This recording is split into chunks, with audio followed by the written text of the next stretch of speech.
বন্ধুরা, তোমাদেরকে সাধারণ গণিতের 12তম অধ্যায়ে স্বাগতম।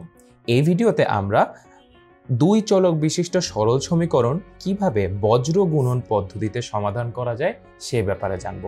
এই বজ্র গুণন পদ্ধতি ছাড়াও আমরা ইতোমধ্যে আমাদের দুই চলক বিশিষ্ট সরল সমীকরণ সমাধানের প্রতিস্থাপন পদ্ধতি এবং অপনয়ন পদ্ধতি সম্পর্কে জেনেছি। এই দুটো পদ্ধতি বাদেও এবার আরও একটি পদ্ধতি বজ্র গুণন এ সম্পর্কে আমরা শিখব। আচ্ছা, বজ্র গুণন পদ্ধতির আরও একটি নাম হচ্ছে আর গুণন পদ্ধতি। আর গুণনটা কি? দেখো, আমাদের এখানে দুটো ভগ্নাংশ আছে, a বাই b সমান আরও একটি ভগ্নাংশ c বাই d। আর গুণ বলতে বোঝায় যে কোনাকুনি গুণ করা। এই সমীকরণটিতে আমি যদি আর গুণন ব্যবহার করি তাহলে আমি লিখতে পারি AD সমান BC। এটা হচ্ছে আমার আর গুণ। এই যে তোমার a এর সাথে d গুণ হবে সমান b এর সাথে c গুণ হবে, AD সমান BC, এটাকে বলা আর গুণ। এটা আসলে এই আর গুণটা যে কোনো সমীকরণের ক্ষেত্রে প্রয়োগ করা যায়। ঠিক একইভাবে এই আর গুণের পদ্ধতি যে হচ্ছে তোমার এই কোনাকুনি গুণ করার পদ্ধতিকে ব্যবহার করে আমরা একজোড়া দুই চলক বিশিষ্ট সরল সমীকরণ সমাধান করতে পারি। সেই নিয়মটা প্রথমে একটু পরিচিত হওয়া যাক যে কিভাবে আমরা দুই চলক বিশিষ্ট সরল সমীকরণকে এই বজ্র গুণন বা আর গুণন পদ্ধতির সাহায্যে সমাধান করতে পারি। দেখো, আমাদের এখানে তোমার হচ্ছে দুই চলক বিশিষ্ট সমীকরণ আছে। সমীকরণগুলোকে প্রথমে এই আকৃতিতে লিখতে হবে। কি আকৃতি? দেখো, এই আকৃতির হচ্ছে যে a1x plus b1y plus c1 সমান 0, অর্থাৎ সমীকরণের সকল পদকে এক পাশে অর্থাৎ বাম পাশে লিখব এবং ডান পাশে তোমার সমান 0 থাকবে। এরকম আকৃতিতে তোমার দুটি সমীকরণকেই প্রকাশ করতে হবে প্রথমে।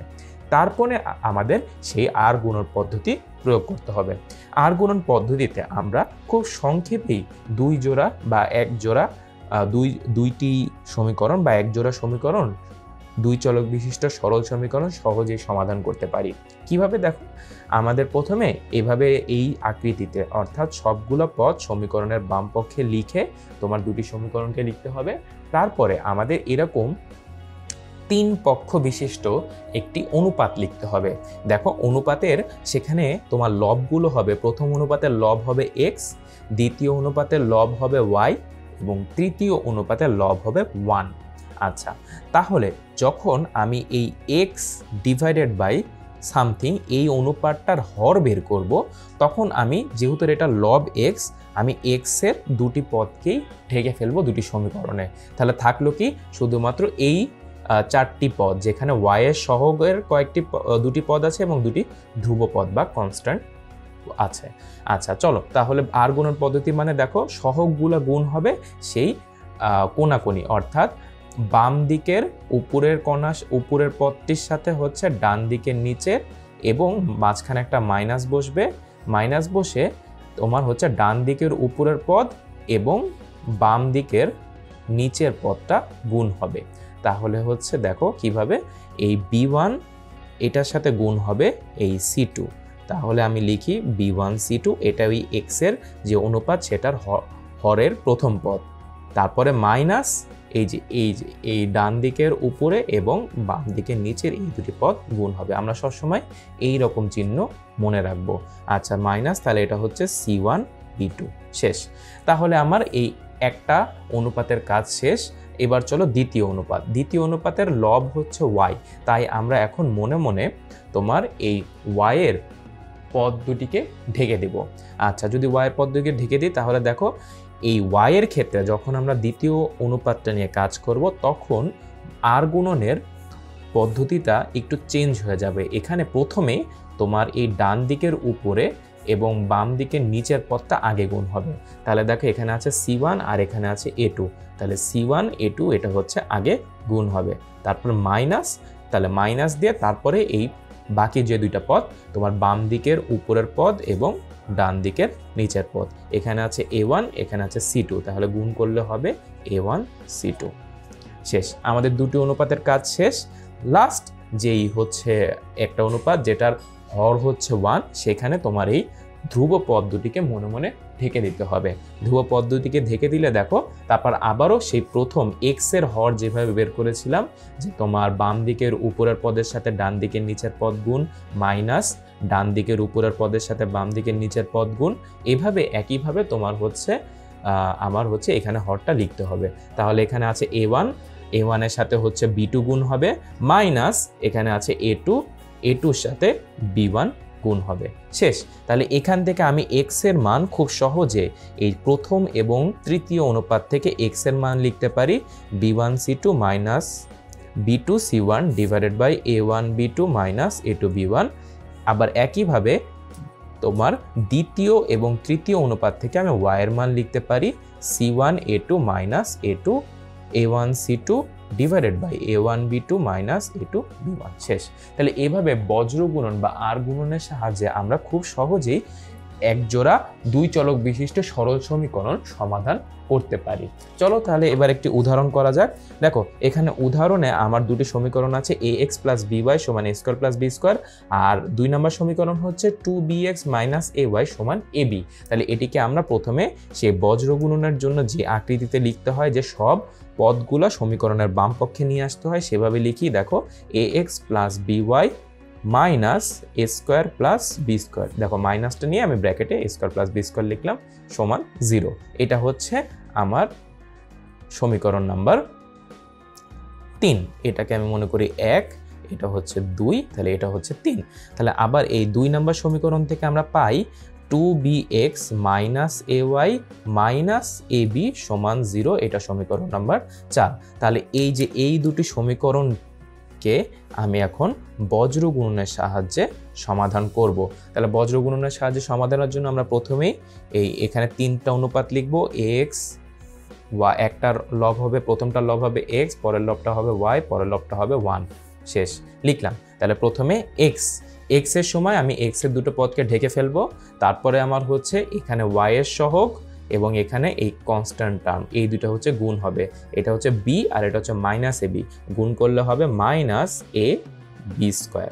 তারপর হচ্ছে সূত্রের মাইনাস, তারপর হচ্ছে এই যে এইটা গুণ, এই তোমার হচ্ছে এই পদটা, এই y এর সহগটা হচ্ছে মাইনাস a আর এই পদটা হচ্ছে minus a square plus b square. তাহলে মাইনাসে হবে plus a into a square plus b square. শেষ। আচ্ছা, তারপর হচ্ছে আমার সহগ হচ্ছে তোমার তারপরের অনুপাতের তোমার লব হচ্ছে y, তাহলে আমি y এর পদটা ঢেকে ফেললাম, তারপরে গুণ হবে। এবার গুণটা একটু উল্টা পদ্ধতিতে, যে এইভাবে গুণ হবে প্রথমে, তারপরে মাইনাস এভাবে গুণ হবে। আচ্ছা, তাহলে দেখো এখানে আছে minus a square plus B square, এখানে আছে 2b, তাহলে গুণ করলে হবে মাইনাস 2b, এখানে সহগ হচ্ছে 2b a square plus B square. তারপর সূত্রের মাইনাস, আবার এটা আছে a, এটা আছে মাইনাস ab, এটা গুণ করলে হয় মাইনাস a স্কোয়ার b। এখন এই মাইনাস আর এই মাইনাস মিলে হয়ে যাবে প্লাস a স্কোয়ার b। শেষ। তারপর কনস্ট্যান্ট টার্ম হচ্ছে যে আমি এই কনস্ট্যান্ট টার্মগুলোকে ঢেকে দিলে তোমার থাকে প্রথমে হচ্ছে এখানে a, এখানে মাইনাস a, গুণ করলে হবে মাইনাস a স্কোয়ার। তারপর সূত্রের মাইনাস, এখানে আছে b, এখানে আছে 2b, গুণ করলে হবে 2b স্কোয়ার। শেষ।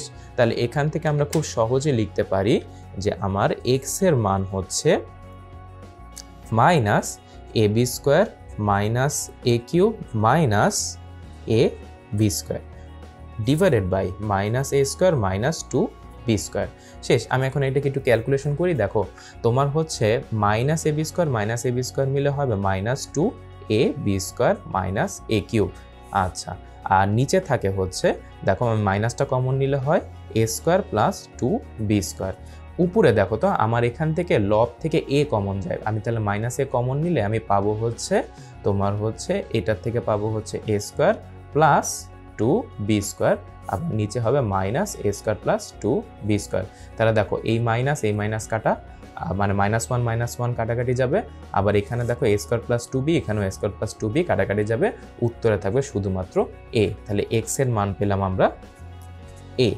একইভাবে আমরা হচ্ছে এই দ্বিতীয় আর তৃতীয় অনুপাত থেকে পাই y সমান, এইটা আমি একবারে গুণ করে ফেলি, এটা গুণ করলে হবে minus 2a square b minus 2b cube plus a square b, এটা। আচ্ছা, আর ডিভাইডেড বাই নিচে এই একই সংখ্যাটা এখান থেকে মাইনাস কমন নিলে হয় a স্কোয়ার প্লাস 2b²। আচ্ছা, তাহলে এখন দেখো এখানে আছে a²b, এখানে আছে -2a²b, তোমার হচ্ছে যোগ করলে হয় -a²b -2b³ divided by -a² plus 2b²। দেখো উপর থেকে এই দুইটা লবে এই দুইটা পদ থেকে তোমার হচ্ছে আমি -b কমন নিতে পারি, তাহলে থাকে a² প্লাস 2b², নিচে হবে তোমার -a² প্লাস 2b²। দেখো এই -a² প্লাস b², এই -a² প্লাস b² কাটাকাটি, থাকলো শুধু y সমান b। তাহলে দেখো বজ্র গুণনের সাহায্যে আমরা খুব সহজেই তোমার এক জোড়া দুই চলক বিশিষ্ট সরল সমীকরণ সমাধান করতে পারি। সেই সমাধানের জন্য আমাদের একটা 3 পক্ষ বিশিষ্ট একটি অনুপাত লিখতে হবে, যেখানে প্রথম অনুপাতের লব হবে x, পরের অনুপাতের লব হবে y, পরের অনুপাতের লব হবে 1, এবং সে বজ্র গুণনের নিয়ম অনুসারে সমীকরণের সহগগুলা থেকে তোমার এই অনুপাতগুলার হর লিখে ফেলতে হবে। তারপর প্রথম আর তৃতীয় অনুপাত ইউজ করে x এর মান এবং দ্বিতীয় আর তৃতীয় অনুপাত ইউজ করে y এর মান নির্ণয় করে আমরা খুব সহজেই বজ্রগুণন পদ্ধতিতে এক জোড়া দুই চলক বিশিষ্ট সরল সমীকরণ সমাধান করতে পারি।